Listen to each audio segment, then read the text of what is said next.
ನಮಸ್ಕಾರ ಸ್ನೇಹಿತರೆ, ಇವತ್ತಿನ ವಿಡಿಯೋದಲ್ಲಿ ಇಡ್ಲಿಗೆ, ದೋಸೆಗೆ, ಚಪಾತಿಗೆ ಎಲ್ಲನೂ ಸರಿ ಹೊಂದುವಂತಹ ಕೊತ್ತಂಬರಿ ಚಟ್ನಿ ಯಾವ ರೀತಿ ಮಾಡೋದು ಅಂತ ತೋರಿಸ್ಕೊಡ್ತಾ ಇದ್ದೀನಿ. ಟೇಸ್ಟೂ ಅಷ್ಟೇ ಚೆನ್ನಾಗಿರುತ್ತೆ. ಸಿಂಪಲಾಗೂ ಸಹ ಮಾಡ್ಕೋಬೋದು. ಒಂದ್ಸತಿ ಟ್ರೈ ಮಾಡಿ ನೋಡಿ. ಹಾಗೆ ನನ್ನ ಚಾನಲನ್ನು ಫಸ್ಟ್ ಟೈಮ್ ಯಾರೆಲ್ಲ ನೋಡ್ತಾ ಇದ್ದೀರಾ ಒಂದು ಸಬ್ಸ್ಕ್ರೈಬ್ ಮಾಡಿ, ಹಾಗೆ ಬೆಲ್ಲೈಕನನ್ನು ಕ್ಲಿಕ್ ಮಾಡಿ. ನಾನು ಹಾಕೋ ವಿಡಿಯೋ ಮೊದಲು ನೋಟಿಫಿಕೇಷನ್ ಆಗಿ ನಿಮಗೆ ಬರುತ್ತೆ, ಮೊದಲು ನೀವೇ ನೋಡ್ಬೋದು. ಈಗ ನೋಡಿ, ಮೊದಲಿಗೆ ಒಂದು ಬಾಣಲಿಯನ್ನು ತೊಗೊಂಡಿದ್ದೀನಿ. ಬಾಣಲಿಗೆ ಒಂದು 2 ಚಮಚ ಆಗುವಷ್ಟು ಎಣ್ಣೆಯನ್ನು ಸೇರಿಸ್ತಾ ಇದ್ದೀನಿ. ಎಣ್ಣೆ ಕಾದಾದ್ಮೇಲೆ 2 ಟೀ ಚಮಚ ಆಗುವಷ್ಟು ಕಡಲೆಬೇಳೆಯನ್ನು ಸೇರಿಸ್ತಾ ಇದ್ದೀನಿ.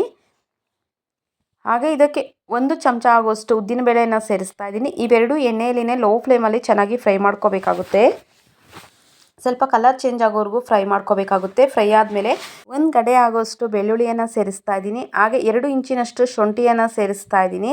ಇವನು ಅಷ್ಟೇ ಹಾಕ್ಕೊಂಡು ಸ್ವಲ್ಪ ಫ್ರೈ ಮಾಡ್ಕೋಬೇಕಾಗುತ್ತೆ ಬೆಳ್ಳುಳ್ಳಿ. ಹಾಗೆ ನಮ್ಮ ಖಾರಕ್ಕೆ ಅನುಗುಣವಾಗಿ ಇಲ್ಲಿ ನೀವು ಹಸಿಮೆಣ್ಸಿನ್ಕಾಯಿನೂ ಬಳಸ್ಕೋಬೋದು, ಒಣಮೆಣ್ಸಿನ್ಕಾಯಿ ಇದ್ರೂ ಬಳಸ್ಕೋಬೋದು. ನಾನು ಇಲ್ಲಿ ಒಣಮೆಣ್ಸಿನ್ಕಾಯಿನ ಬಳಸ್ತಾ ಇದ್ದೀನಿ. 10 ರಿಂದ 12 ಒಣಮೆಣ್ಸಿನ್ಕಾಯಿನ ಬಳಸ್ತಾ ಇದ್ದೀನಿ. ಇಷ್ಟನ್ನು ಸ್ವಲ್ಪ ಫ್ರೈ ಮಾಡ್ಕೊಂಡಾದ ನಂತರ ಕೊತ್ತಂಬರಿಯನ್ನು ಸೇರಿಸ್ತಾ ಇದ್ದೀನಿ. ಕೊತ್ತಂಬರಿ ಇಲ್ಲಿ ಸ್ವಲ್ಪ ಜಾಸ್ತಿನೇ ಸೇರಿಸ್ತಾ ಇದ್ದೀನಿ, ಕೊತ್ತಂಬರಿ ಚಟ್ನಿ ಆಗಿರೋದ್ರಿಂದ. ಹಾಗೆ ಸ್ವಲ್ಪ ಪುದೀನವನ್ನು ಸೇರಿಸ್ತಾ ಇದ್ದೀನಿ. ಸೇರಿಸ್ಬಿಟ್ಟು ಇಷ್ಟನ್ನು ಅಷ್ಟೇ ಸ್ವಲ್ಪ ಫ್ರೈ ಮಾಡ್ಕೋಬೇಕಾಗುತ್ತೆ. ಒಬ್ಬೊಬ್ಬರಿಗೆ ಕೊತ್ತಂಬರಿ ಸೊಪ್ಪು ಅಂದರೆ ಸ್ಮೆಲ್ ಅಂದರೆ ಇಷ್ಟ ಆಗೋದಿಲ್ಲ. ಅಂಥವ್ರಿಗೆ ಈ ರೀತಿ ಫ್ರೈ ಮಾಡಿಕೊಂಡು ಹಾಕ್ಕೊಳ್ಳೋದ್ರಿಂದ ಕೊತ್ತಂಬರಿ ಸೊಪ್ಪಿನ ಘಮ ಬರೋದಿಲ್ಲ. ಕೆಲವೊಬ್ಬೊಬ್ಬರಿಗೆ ಇಷ್ಟ ಆಗೋದಿಲ್ಲ ಕೊತ್ತಂಬರಿ ಸೊಪ್ಪಿನ ಸ್ಮೆಲ್ ಅನ್ನೋದು.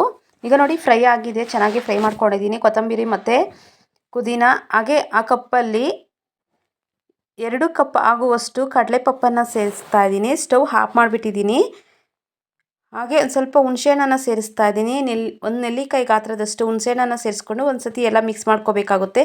ಮಿಕ್ಸ್ ಮಾಡ್ಕೊಂಬಿಟ್ಟು ರುಚಿಗೆ ತಕ್ಕಷ್ಟು ಉಪ್ಪನ್ನು ಸೇರಿಸ್ತಾ ಇದ್ದೀನಿ. ಇದು ತಣ್ಣಕ್ಕೆ ಆಗೋಕ್ಕೆ ಬಿಡ್ತಾ ಇದ್ದೀನಿ. ತಣ್ಣಕ್ಕೆ ಆದಾದಮೇಲೆ ಒಂದು ಜಾರ್ಗೆ ಸೇರಿಸ್ತಾ ಇದ್ದೀನಿ. ನಾನೇನು ಫ್ರೈ ಮಾಡ್ಕೊಂಡಿದ್ದೀನೋ ಕಡಲೆ ಪಪ್ಪು ಮತ್ತು ಧನಿಯಾ ಸೊಪ್ಪು ಎಲ್ಲನೂ ಇದನ್ನೆಲ್ಲ ಒಂದು ಜಾರ್ಗೆ ಸೇರಿಸ್ತಾ ಇದ್ದೀನಿ. ಸೇರಿಸ್ಕೊಂಡು ಒಂದು ಸ್ವಲ್ಪ ಬಾಣಲಿಯನ್ನು ತೊಳೆದ್ಬಿಟ್ಟು ಒಂದು ಸ್ವಲ್ಪ ನೀರನ್ನು ಸೇರಿಸ್ಕೊಂಡು ಎಷ್ಟು ನುಣ್ಣಕ್ಕೆ ಆಗುತ್ತೋ ಅಷ್ಟು ನುಣ್ಣಕ್ಕೆ ರುಬ್ಕೋಬೇಕಾಗುತ್ತೆ.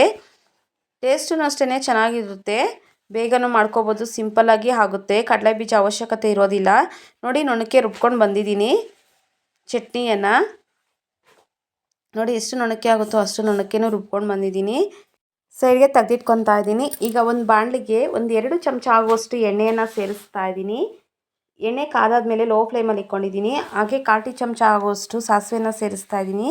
ಸಾಸಿವೆ ಚಟಪಟ ಅಂತ ಸಿಡಿದ್ಮೇಲೆ 1 ಟೀ ಚಮಚ ಆಗುವಷ್ಟು ಕಡಲೆಬೇಳೆಯನ್ನು ಸೇರಿಸ್ತಾ ಇದ್ದೀನಿ. ಕಡಲೆಬೇಳೆನೂ ಅಷ್ಟೇ ಸ್ವಲ್ಪ ಫ್ರೈ ಆದಮೇಲೆ ಲೋ ಫ್ಲೇಮಲ್ಲಿ ಇಟ್ಕೊಂಡೆ ಫ್ರೈ ಮಾಡ್ಕೋಬೇಕಾಗುತ್ತೆ, ಇಲ್ಲಾಂದರೆ ಸೀದೋಗ್ಬಿಡುತ್ತೆ. ಹಾಗೆ ಒಂದು 3 ಒಣಮೆಣ್ಸಿನ್ಕಾಯಿನ ಸೇರಿಸ್ತಾ ಇದ್ದೀನಿ. ಸ್ಟವ್ ಆಫ್ ಮಾಡಿಬಿಟ್ಟು ಸೇರಿಸ್ತಾ ಇದ್ದೀನಿ, ಇಲ್ಲಾಂದರೆ ಮೆಣಸಿನ್ಕಾಯಿ ಸೀದೋಗ್ಬಿಡುತ್ತೆ. Stove off ಮಾಡಿಬಿಟ್ಟಿದ್ದೀನಿ. ಈಗ ನಾನು ಏನು ಚಟ್ನಿ ರುಬ್ಕೊಂಡು ಬಂದಿದ್ದೀನೋ ಆ ಚಟ್ನಿಯನ್ನು ಇದಕ್ಕೆ ಸೇರಿಸ್ತಾ ಇದ್ದೀನಿ. ನಮಗೆ ತೆಳುವಾಗಿ ಬೇಕು ಅಂದರೆ ತೆಳುವಾಗೂ ಸಹ ಮಾಡ್ಕೋಬೋದು, ಇಲ್ಲಾಂದರೆ ಮಂದಕ್ಕೆ ಬೇಕಾದರೂ ಮಾಡ್ಕೋಬೋದು. ಹಾಗೆ ಜಾರನ್ನು ಸಹ ತೊಳೆದ್ಬಿಟ್ಟು ಆ ನೀರನ್ನು ಅಷ್ಟೇ ಸೇರಿಸ್ತಾ ಇದ್ದೀನಿ. ಸೇರಿಸ್ಬಿಟ್ಟು ಎಲ್ಲನೂ ಒಂದು ಸತಿ ಮಿಕ್ಸ್ ಮಾಡ್ಕೊಂಡ್ರೆ ಆಯಿತು ಚಟ್ನಿ ಅನ್ನೋದು, ಕೊತ್ತಂಬರಿ ಚಟ್ನಿ. ಇದೇ ರೀತಿ ಟ್ರೈ ಮಾಡಿ ನೋಡಿ, ತುಂಬ ಚೆನ್ನಾಗಿರುತ್ತೆ, ಟೇಸ್ಟಿಯಾಗೂ ಸಹ ಇರುತ್ತೆ. ರೆಡಿಯಾಗಿದೆ chutney. Thank you for the watching.